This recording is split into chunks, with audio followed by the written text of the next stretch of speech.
Hey everyone, welcome back to Love English Lab. I'm Alex, and I'm really glad you're here today because we're talking about something that every learner dreams about, thinking in English automatically. And I'm David. If you want to speak English more naturally, with fewer pauses and less translation in your head, make sure to subscribe and join our amazing community of learners from all around the world. Thinking in English is one of the biggest goals students have, but it's also one of the biggest challenges.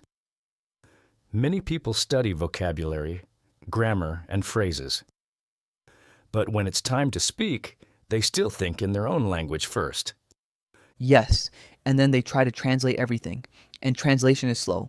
It creates long pauses, it increases stress, and it makes conversations feel heavy. Exactly.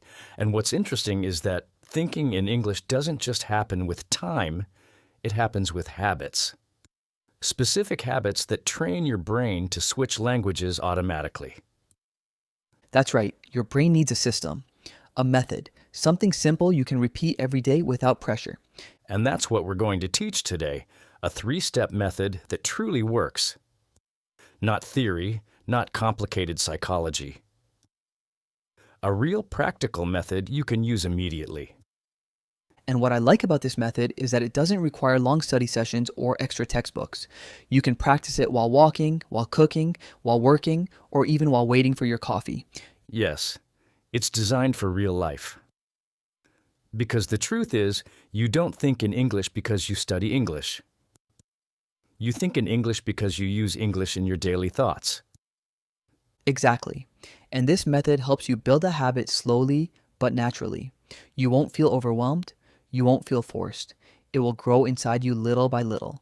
And I want learners to understand something important from the start, thinking in English is not about speaking fast, it's about speaking directly. You don't pass through your first language, you go straight to the idea. Yes. And when that happens, everything becomes easier. Your sentences come out faster, your confidence grows, and your conversations feel more alive. And one of my favorite things about this method is that it works for all levels. Even if you are B1, you can start thinking in English right now with simple sentences. And if you are B2, this method will help you push into automatic thinking, where English becomes your second nature. Today we'll walk through each step with clear examples, simple phrases, and natural conversations that show how the method works in real life. And these steps are connected. When you combine them, your brain starts to switch languages without you forcing it. That's the magic. Yes. So if you've ever said, I want to think in English but I don't know how, this lesson is exactly what you need. And by the end, you'll have a plan you can follow every day. Not a difficult plan, a realistic one. Something you can use during your normal life without extra effort. So get ready. Your English is about to feel faster, clearer, and more natural. Are you ready to learn the 3-step method that actually works? Let's jump into step 1.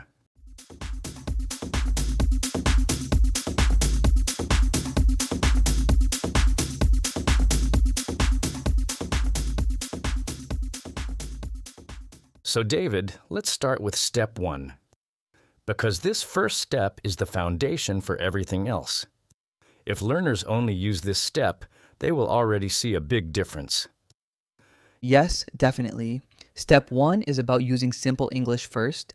Not perfect English, not advanced English, simple English. Because simple English is what helps your brain switch languages automatically. Right. Many learners block themselves because they try to think in full, complex sentences. They want long, perfect grammar structures in their head before they speak. And that slows everything down, the brain gets confused, and the pause becomes longer and longer. Exactly. But when you use simple English, your brain can think faster because the structure is easy. You don't need translation. You don't need to plan everything. You just think and speak. Yes, and simple English is actually what native speakers use in daily life. Short phrases, clear ideas, easy sentences. That's true. If you listen to native speakers outside of movies or speeches, they're using very basic language. They don't use complicated grammar in normal conversation. So the first step to thinking in English automatically is this: think in short, simple sentences all day. For example, instead of thinking, I need to go to the supermarket because I want to buy vegetables for dinner, you can think, I need to go to the store. I need vegetables I will cook later. Yes, short, simple, direct. No pressure, no translation, just easy English thoughts. And what happens is that your brain starts to accept English as a normal option. It becomes familiar, comfortable. And the more comfortable it feels, the faster you think. Another example is when you're walking somewhere. Instead of thinking in your native language like estoy caminando al trabajo, you think I'm walking to work. Simple, natural. Yes, and you can add one more detail. I'm walking to work. The weather is nice. I feel good. Just small ideas. Nothing complicated. You're not trying to write a book in your mind. You're just narrating your day like a child learning a first language. And that's exactly how the brain learns, with simple, repetitive input. One thing learners worry about is, but I don't know the right words. And that's okay. If you don't know a word, use something easy. Yes, for example, if you forget the word receipt, just think the paper from the store. It still works. Your brain stays in English. Exactly. Or if you forget charger, think the phone cable. Simple, clear. The magic is that you stay inside English, even if the vocabulary isn't perfect. And every time you stay inside English, the habit grows stronger. Another great practice is describing what you are doing. For example, I'm opening the door, I'm sitting down, I'm eating lunch. These small sentences feel almost too easy, but they train your brain to think in English without effort. Yes, because they match your actions. The brain loves that connection. And you don't need to do it all day. Just 2 or 3 minutes at a time. Right? Even short bursts help your brain switch languages more naturally. Another trick is to use English during micro moments, not long study times. Small moments, like when brushing your teeth. Yes, you can think, I'm brushing my teeth, I'm almost done, I feel sleepy. That's already training. And you can do it when you pick up your phone, I'm checking messages. Or when you cook, I'm cutting vegetables, I'm heating the pan. These little sentences are small, but they create a powerful habit. Because thinking in English doesn't start with grammar. It starts with tiny thoughts. And once those tiny thoughts become automatic, you naturally move to bigger, more complex ideas. Exactly. It's like building a house. You can't start with the roof. You start with small blocks. And simple English is that base, the first block. Another important thing is this. Don't judge your English while thinking. Don't correct yourself inside your mind. Yes, that's a big one. If you correct every sentence mentally, your mind slows down again. Thinking in English is not about perfect sentences, it's about staying in English. And what I love about this method is that learners can do it anywhere: at home, at work, on the bus, while waiting for something. Yes, it's zero pressure. You're just thinking. No performance, no fear. And this step prepares you for step 2, which is even more powerful because step 2 helps you turn simple English into active English. Right. Step 1 is thinking in small pieces. Step 2 is using those pieces to create fluent thoughts. And when these steps work together, automatic English becomes a natural habit, not a dream. So let's move to step 2 and show learners how to take this foundation and make it stronger and faster.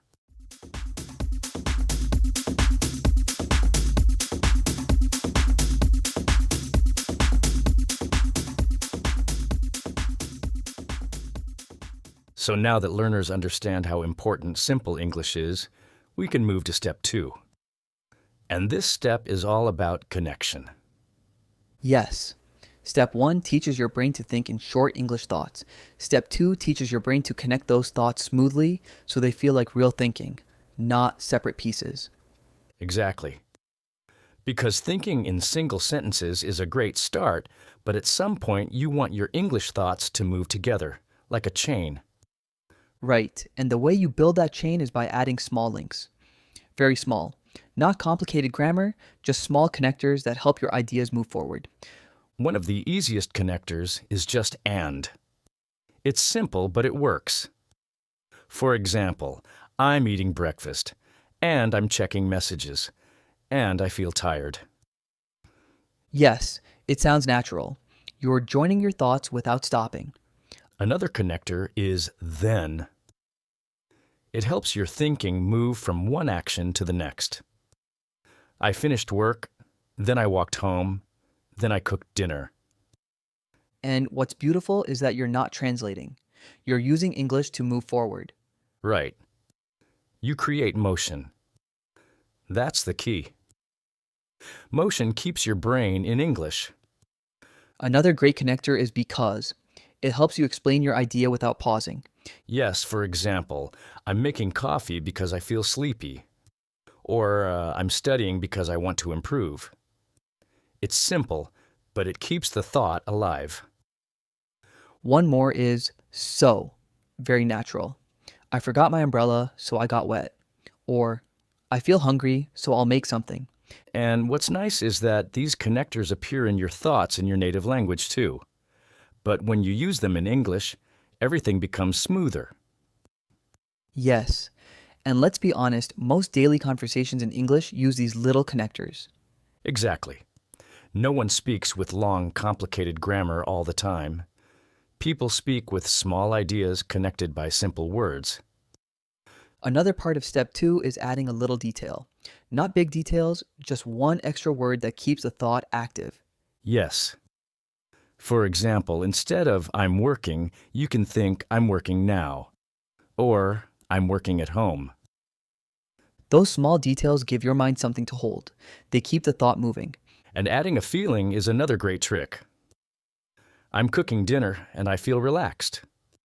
Simple, natural, connected. And the more you connect feelings to actions, the more alive your English becomes.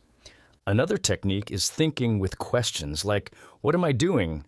Followed by, I'm reading. Then, what will I do next? And you answer again. Yes, questions push your mind forward. They keep the English rhythm active. And the best part is that you don't need long answers. Even short responses work perfectly. Exactly.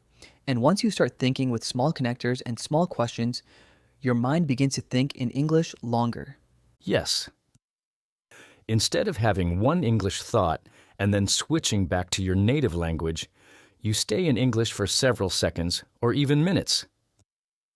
And that's how thinking in English becomes automatic. You stay inside the language longer and longer each time. Another powerful strategy in step 2 is imagining mini dialogues in your mind. Not long conversations, just quick lines. For example, you can imagine someone asking, "How's your day?"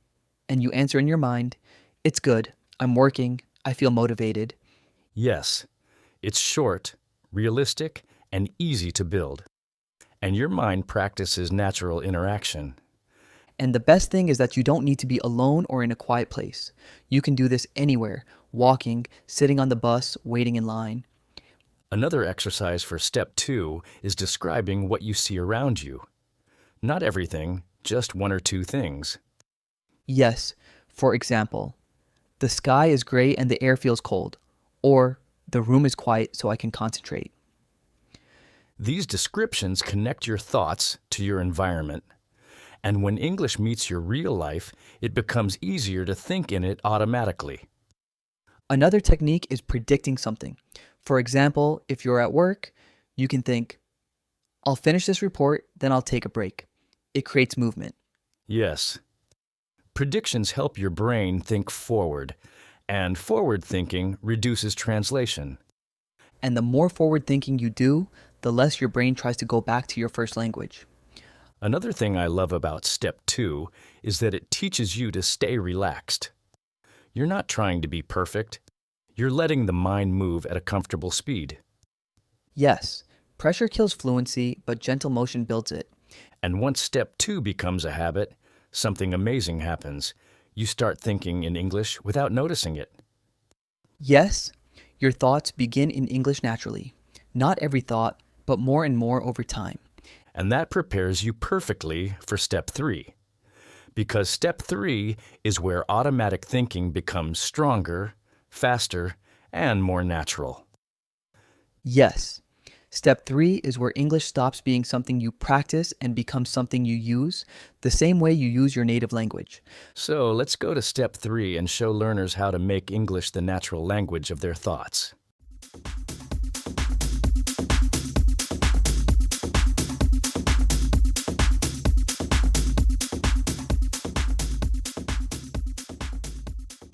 So David, now comes the exciting part. Step 1 gives learners simple thoughts. Step 2 teaches them to connect those thoughts. But step 3 is where everything becomes automatic. Yes. Step 3 is the moment when your brain starts choosing English by itself. You don't force it, you don't push it. It just happens because the habit is strong. And I think learners need to understand something important. Automatic thinking doesn't come from studying more. It comes from repeating easy English thoughts so often that they feel natural. Exactly. And step 3 is all about creating small routines that make English the default language in certain moments of your day. Right? Not all day. Just certain moments. Because your brain learns faster when the habit is connected to something real in your life. For example, one of the best automatic thinking moments is when you wake up. If the first thought of your day is in English, your brain gets into English mode instantly. Yes. Even something simple like, "Good morning, I'm awake. I feel tired." It sounds basic, but it's powerful. Another automatic moment is when you start a task. For example, before cooking, you think, I'm cooking now. Before working, you think, I'm starting work. Before leaving home, you think, I'm going out. These little routines train your brain to use English as the first option instead of translating. And the brain loves repetition. When a thought appears in English again and again in the same context, it becomes automatic. Another technique in step 3 is using English microdialogues with yourself. Quick ones. For example, you imagine someone asking, "Ready?" And you answer in your mind, "Yeah, let's go." Yes, those short exchanges are incredibly effective. They help your mind react in English quickly, without planning. And because they're short, they don't create pressure. They feel natural, like inner conversation. Another powerful trick is using English for emotional reactions. For example, when something surprises you, think, wow, or really, or that's great. Yes, emotional reactions are some of the first things that become automatic when you're learning a language. And if you train them intentionally, they switch faster. And they're easy to practice because they're so short. You can train them without thinking too much. Another step 3 strategy is using English in predictable routines. For example, before eating, you think, "Let's eat." Before sleeping, you think, "Time to rest." Before starting your car, you think, "Let's go." These small lines become anchors. They're always the same. And because they're always the same, your brain memorizes them as default reactions. Exactly. And the more automatic reactions you build, the more English appears naturally throughout the day. Another technique learners can try is switching their inner questions to English. For example, instead of thinking, ¿Qué tengo que hacer?" they think, "What do I need to do?" Yes, this is huge. Inner questions guide your day. When those questions start appearing in English, that's real automatic thinking. And they don't need to be complex questions. Even simple ones like "What now?" or "Where is it?" or "Do I have time?" help your brain switch faster. Another great part of step 3 is using English during moments of emotion. For example, when you feel stressed, you think, "I need a break." When you feel happy, you think, "This feels good." Yes, connecting English with emotion makes English stick stronger in your mind. Emotions create memory. And the more emotional moments you connect to English, the more your brain sees English as a natural language for expressing real life. Another technique is using English when making decisions. For example, I'll choose this, or I should wait, or maybe later. These are the exact thoughts people use daily. And when you start making decisions in English automatically, your thinking becomes much more fluid. And something I always tell learners is this: don't wait for perfect vocabulary. Automatic thinking starts with the English you already have. Exactly. Automatic thinking grows from simple English, not advanced English. Another good exercise is to choose one moment of your day that is always in English. For example, your morning routine, or your walk home, or your lunch break. Yes, that's like creating a small English bubble, a place where English is the only language you use in your mind. And inside that bubble, English becomes the default mode. The brain builds a strong association. And over time, that bubble grows. It becomes stronger and bigger until English appears in other moments naturally. And at that point, you're not forcing anything. English becomes automatic. That's the whole goal of Step 3. Build automatic English through repetition, routine, and small moments that repeat every day. And what I love is that when learners reach this stage, their confidence transforms. They stop feeling like English is an obstacle and start feeling like English is part of their identity. Yes, and their speaking becomes faster, clearer, and more natural because the thoughts are already in English before they speak. And once learners experience that feeling, they understand that fluency is not only possible, it's already happening inside them. So in the next chapter, let's show them how to practice these 3 steps in real life with simple daily examples. Yes, real life applications make the method stronger and easier to follow.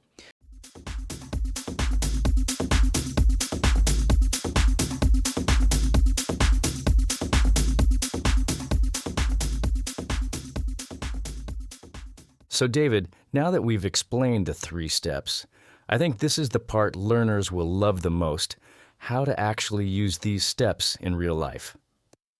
Yes, because a method is great, but it only works when you bring it into your daily routine. And the truth is, you don't need hours. You just need small, repeated moments. Exactly. And the cool thing is that each step fits into a different kind of moment in your day. Step 1 is perfect for quiet moments. Step 2 works well during movement. And Step 3 happens naturally during your routines and habits. Right. Let's start with step 1, thinking in small, simple English thoughts. This step works best when your mind is fresh or still waking up. Like in the morning. Exactly. Instead of waking up and immediately thinking in your first language, you take 5 or 10 seconds and give your brain a simple English sentence. Something like, I'm awake, or time to start the day, or I feel tired. Super simple. And that's the point. Step 1 is not about being correct or advanced. It's about creating a short English moment that wakes up your English brain. Another great moment for Step 1 is when you're doing something repetitive, like brushing your teeth or making coffee. Yes, these are perfect because you do them every day and they don't require concentration. You can let your mind practice tiny English thoughts without effort. And learners should remember, these thoughts don't need to be interesting. They just need to exist. Exactly. Thinking something like, this water is cold, or I'm making coffee is enough. Each small line is training. Now, Step 2 is great for when you're physically moving, walking, commuting, cleaning, or doing something active. Right. Movement helps your mind flow. When you move, it's easier to build connected thoughts. So you take a simple thought from step 1 and expand it. For example, Step 1 is, I'm walking. Step 2 becomes, I'm walking slowly. Or, I'm walking to the store. Or, I'm walking because I need something. Yes, exactly. And if you see something around you, you add it to the sentence, I'm walking past the school, I'm walking to catch the bus, or I'm walking because I need fresh air. These little expansions are how you practice grammar naturally, without studying rules. Yes, you're using English to describe what's happening right now. And because it's real, your brain learns faster. Another great moment for Step 2 is when you're organizing something, your desk, your bag, your room. right? Because you can describe your actions. I'm moving this, I'm cleaning here, I'm putting this away. Natural, real English. And once those connected thoughts feel comfortable, you're ready for step 3, automatic thinking. Step 3 works best during routines or emotional reactions. These are moments that repeat and moments that feel strong. For example, when you leave your house every morning, you can train yourself to think, let's go, automatically. Or when you finish something, your automatic thought can be, I'm done, or that's it, or looks good. These are tiny phrases, but they become powerful automatic triggers. Another great place for step 3 is during your commute. Many learners check their phones or stare out the window, but they could use that moment to switch their inner questions to English. Questions like, what do I need today? Am I ready? What's next? Those questions guide your day. Yes, and when they appear in English, your brain starts making decisions in English too.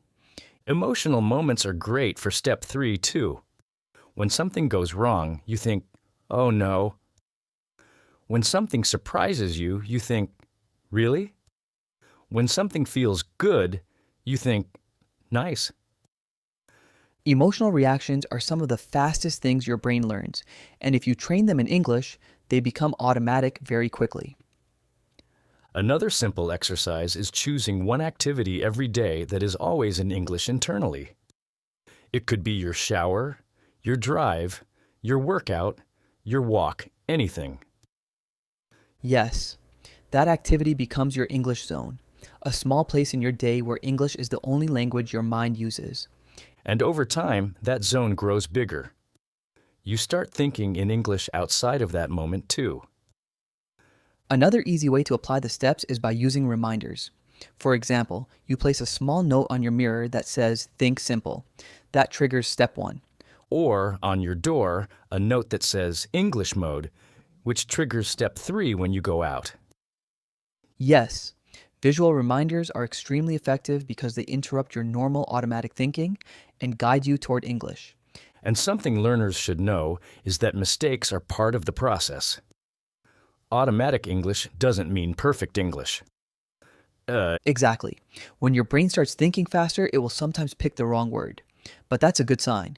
It means you're thinking, not translating. And conversations become easier because your ideas appear in English before you even speak.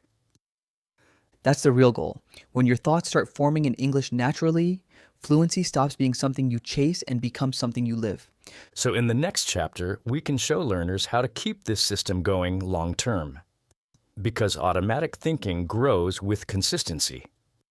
Yes, it becomes lifestyle, not a study technique.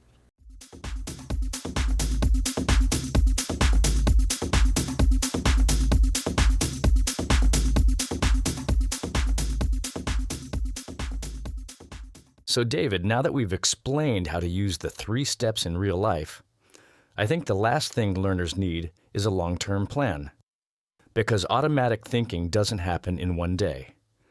It grows slowly and it grows stronger when you know how to maintain it. Right? And one of the biggest mistakes learners make is trying to change everything at once. They try to think in English all day, and after a few hours, their brain feels tired. Then they think something is wrong, but nothing is wrong. They just tried too much too soon.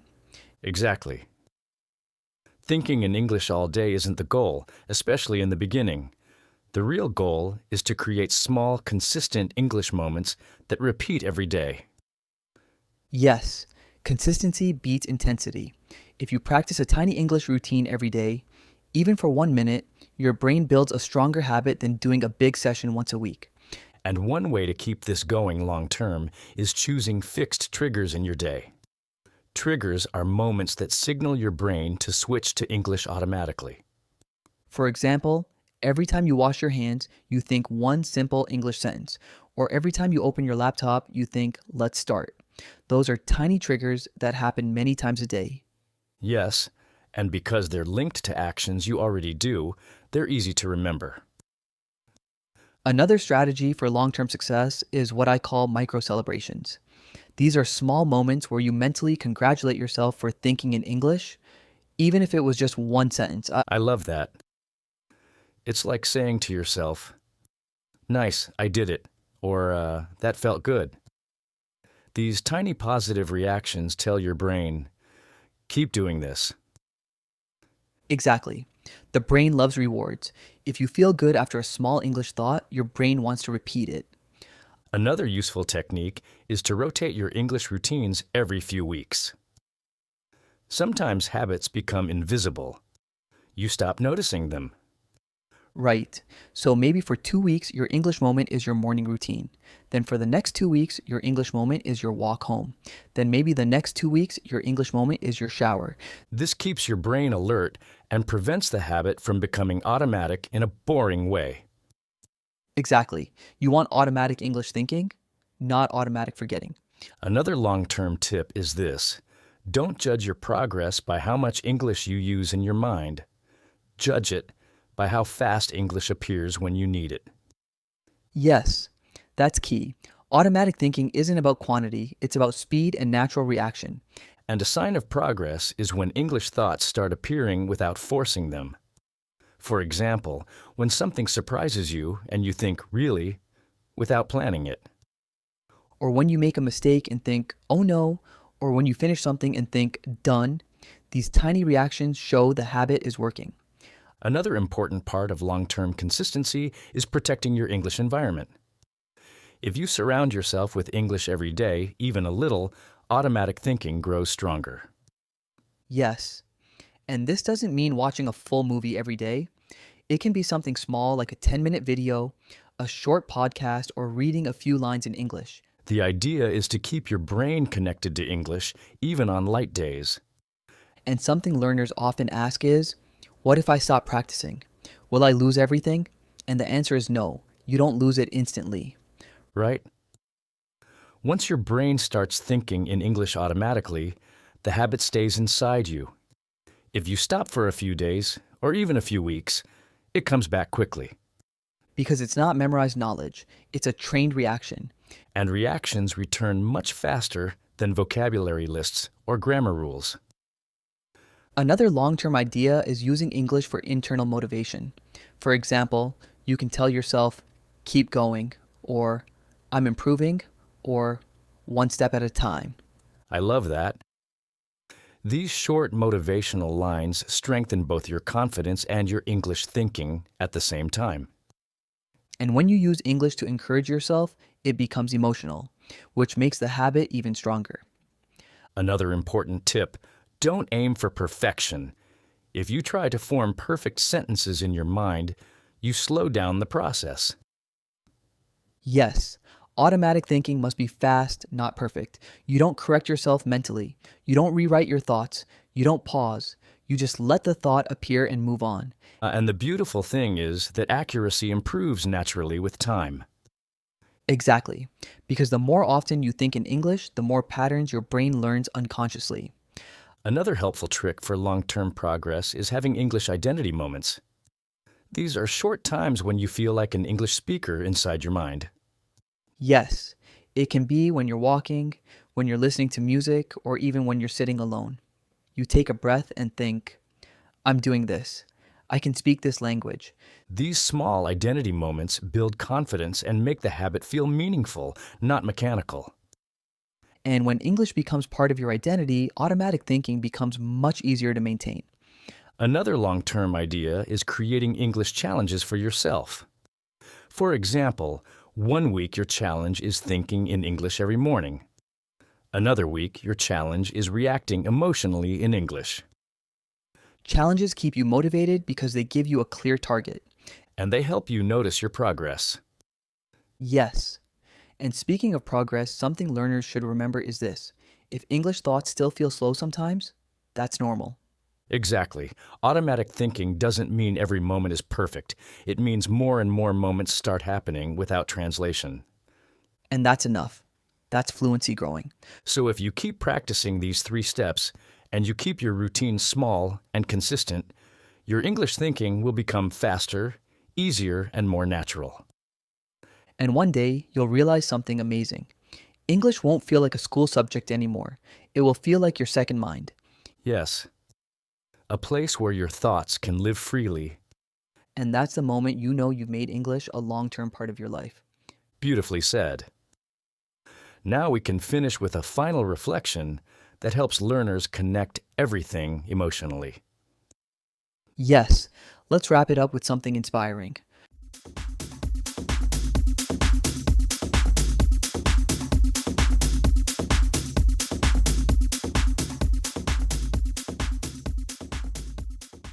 You know, David, after exploring these 3 steps, I think there's something powerful behind this whole method. It's not just about language, it's about learning how to trust your mind again. Yes, many learners feel that English is a wall they can't cross. They think too much, translate too much, and doubt themselves. But when they begin thinking in English, even in small ways, they start feeling capable again. Exactly. Automatic thinking shows you that English isn't something outside of you. It's something you can build inside yourself. One small thought at a time. And what I love is that it removes pressure. You don't need perfect grammar. You don't need big vocabulary. You just need a simple connection between your mind and the language. Yes. And once that connection grows, English becomes a place where your thoughts can move freely. You stop fighting with the language. You start flowing with it. And that feeling of flow is what changes everything. Suddenly, you're not forcing English anymore. You're using it naturally, you react faster, you understand more, you speak with more confidence because the words are already happening in your mind. And learners should remember something important. Automatic thinking isn't magic. It's repetition. It's presence. It's consistency. It's telling your brain, this language is part of my life now. Yes. And every time you think a small English sentence, even something as simple as I'm walking, you're strengthening that connection. And it's amazing how these little thoughts can change how learners feel emotionally. When you think in English, you're not just practicing, you're proving to yourself that you can live inside the language. Exactly. And when you feel that, even once, you realize fluency isn't far away. It's already inside you, growing quietly. And maybe that's the most beautiful part of this whole method, the idea that fluency doesn't start with speaking. It starts with thinking. Yes, thinking is the foundation. Speaking is just the expression of thoughts that already exist. When your thoughts start forming in English, speaking becomes easier and more natural. And something I hope every listener understands is this. Your brain is capable of so much more than you think. It just needs the right habit, the right routine, the right small steps. And those steps don't have to be perfect, they just need to be repeated. Fluency is built by showing up, even for 1 minute, even for one sentence. So to everyone listening, trust the process. Let English become part of your inner world. Let it appear in your routines, in your reactions, in your emotions. Because when you do that, English stops being a subject you study and becomes a language you live. Yes. And one day, you'll notice something amazing. You'll be doing something simple, walking, cooking, thinking, and suddenly a thought will appear in English without you asking for it. And in that moment, you'll know the method worked. You'll know you're thinking in English automatically. And you should feel proud of that. It's a big step. It shows discipline, growth, and determination. So keep going. Keep building those small thoughts, keep connecting them, keep creating your English moments. And remember, the goal is not perfection. The goal is freedom. Freedom to think, to react, to express yourself without fear. And you're already on that path, step by step, thought by thought. Thank you for joining us today. We hope this episode inspires you to live your English, not just learn it. See you next time on Love English Lab. And until then, keep your mind open, your thoughts moving, and your English growing.